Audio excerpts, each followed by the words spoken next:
Hey folks, my name is Delegate Lauren Arikan, and I am coming to you today to tell you about the new Wes Moore Vax Act 2026. I have been online and in person talking to a lot of people lately about what policies might be coming forward in terms of medical autonomy. And this act was just announced this week by Governor Moore. And I want to talk a little bit about what he said about it, what it could potentially do, and the broader landscape, and why I need all of you that hear this to reach out to the legislature and let them know that you oppose this policy. So first and foremost, in Governor Moore's explanation of what the Vax Act is going to do, what he's suggesting is that it's going to cede control over vaccine policy to folks who are unelected. Right now, almost exclusively the policies around vaccinations in the state of Maryland is done by the legislature. That means bills are submitted by either delegates or senators, and they have to move through either the health committee typically, or they have to move through the Senate Finance Committee. They have to be approved by both chambers, and they cross over into each other's chamber to be approved on each side. That's typically how policies are made. The health department can promulgate regulations around that. There is an open public comment period typically for them to do that. So there is already an avenue for the health department to make rule and reg changes. However, typically, traditionally, it goes through the legislature. That is where it should be. And I can tell you exactly why we do not want the health department to be making more decisions about our health care, around really any policies, but especially around vaccination policies. The health department folks are not elected. There's no reason for them to take constituent calls because they don't have constituents. Elected folks, they know that every 4 years, they're going to have to come back to their constituencies and their voters and tell their voters who they are and what they did. And if they make a bad vote, they know they can lose their election over it. So there is a very, very real risk if you make appalling policy choices or policy choices that fly in the face of basic facts and reality, that you could lose your election over it. If you are an unelected bureaucrat that was hired or appointed by an administration, you could be in that position for many, many years, long past the administrator that hired you or appointed you. And you could be making decisions for people that really have no ability to get in touch with you directly, complain about what's going on directly. If you walk into the Maryland State Capitol and you go into either the House offices or the Senate offices, you can unobstructed walk in, show your ID, walk through the security screenings, and then go to any of our offices and tell our chief of staff you'd like to talk with us. Many times we are in our offices during session and are available to talk with people. If you don't talk to us directly, then you will talk to our chief of staff, who is essentially our eyes and ears on the ground. You cannot do that at the health department. In fact, many of these policies can be made by people whose names we don't even really know, who have no ability for us to just simply walk in and ask them, hey, why did you do this? And what was the justification for changing this? So we really want to make sure that we maintain all policy making with the people that we actually elected to make policies, and not farm out the policy making to unelected bureaucrats who many of them we won't even know who they are, who are participating in the creation of a lot of these policies. So that's why that we need you guys to oppose the bill. But I also want you guys to know a little bit of the landscape. I know there's a lot of folks that are new to consumer rights in the medical space, and so you may not be familiar with the broader national landscape. So I want to just let everyone know a little bit around the background of why it's so important that a state like Maryland comes out strong in opposition to giving away our power to come to our legislators when we want policy, and instead giving it to a health department. There have been many other states who have tried to do things in this manner. But I want to talk a little bit about 4 states right now: California, New York, Maine, and Connecticut. In 2015, California, through their legislature, actually got rid of all the exemptions for vaccinations for not only school children, but even for homeschool children were impacted by the change in policy. So families who were homeschooling their children in California would no longer be permitted to enroll their kids in co-ops or any type of joint learning environment unless their child was on the full schedule of vaccination. So no delayed, no breaking up the shots, like full schedule as recommended, or your child could not participate. And that is today how the state of California still is run. After that, we had New York in 2019 and Maine in 2019 also get rid of any of their non-medical exemptions for participating in public school activities. So those kids were kicked out of school. In Connecticut, they passed their policy after COVID in 2021. And so there is a precedent here of, blue East Coast states really having a lack of respect for families with religious or personal belief concerns around vaccinations. And it's really become kind of a talking point for many folks on the left. So we want to make sure that we are keeping in mind that there has been some shifts nationwide, especially in our region, around these types of policies and changing what we do here. One of the things that Governor Moore mentions in his press release is that he's going to be directing this essentially a vaccine committee that he's going to create inside of the health department to really be taking their guidance from people like the American Academy of Pediatrics.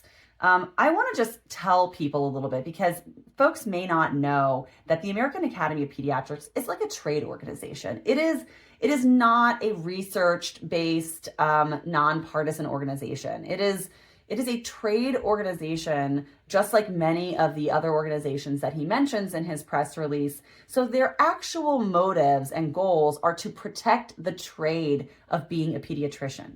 It is not to give you the best medical advice. It is not to make sure that you are following the latest research or really anything even close to that. They are just there to protect the interests of the trade that they represent, and they represent the trade of pediatrics.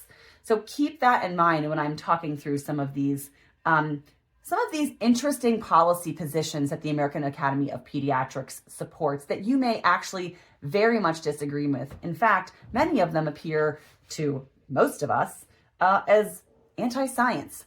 The first one is they fully support gender-affirming care for minors, which can include surgical intervention for minors, like breast removal for minors.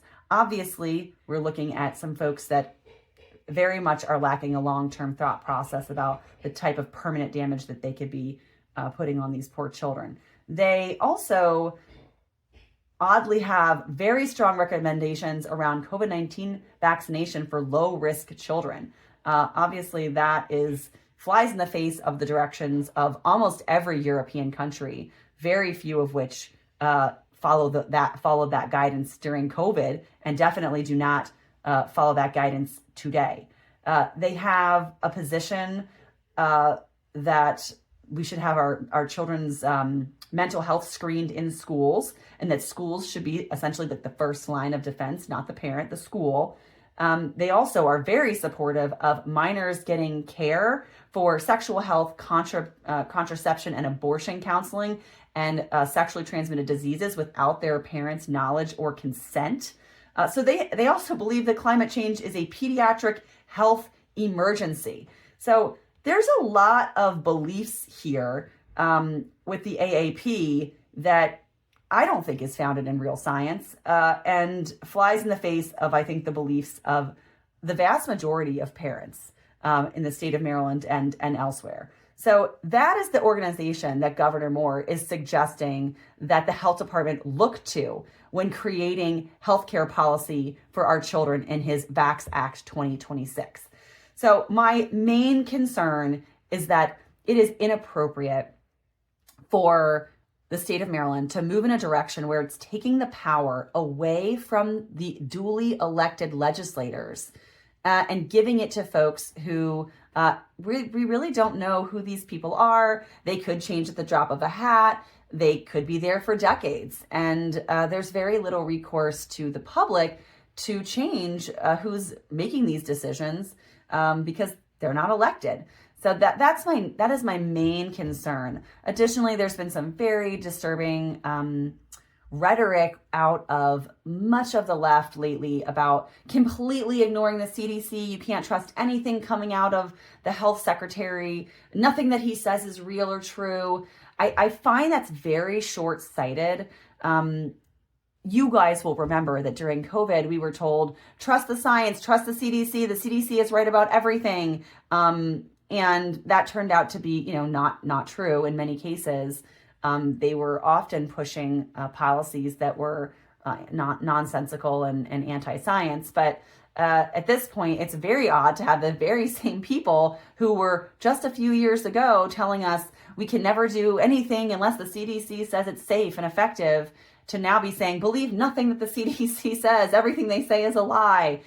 It's really a toxic environment for folks to find actually good medical information, which you find from going to your actual doctor, not a trade organization, not a government entity. Going to your actual doctor is really the best way for you to have an open conversation that's intellectual, that's not just partisan talking points. So if you're looking for quality medical information, I don't think that either party needs to be stepping too much into directing people how or what they should be putting in their body and when. That's really a conversation between you and your personal medical provider. Your body is different than everybody else's body, and the person who is really best to decide what happens to it is you, with the consent and advice of those who love you, and with the information that you get from your own doctor. So, if you're a child, you need the consent of your parent.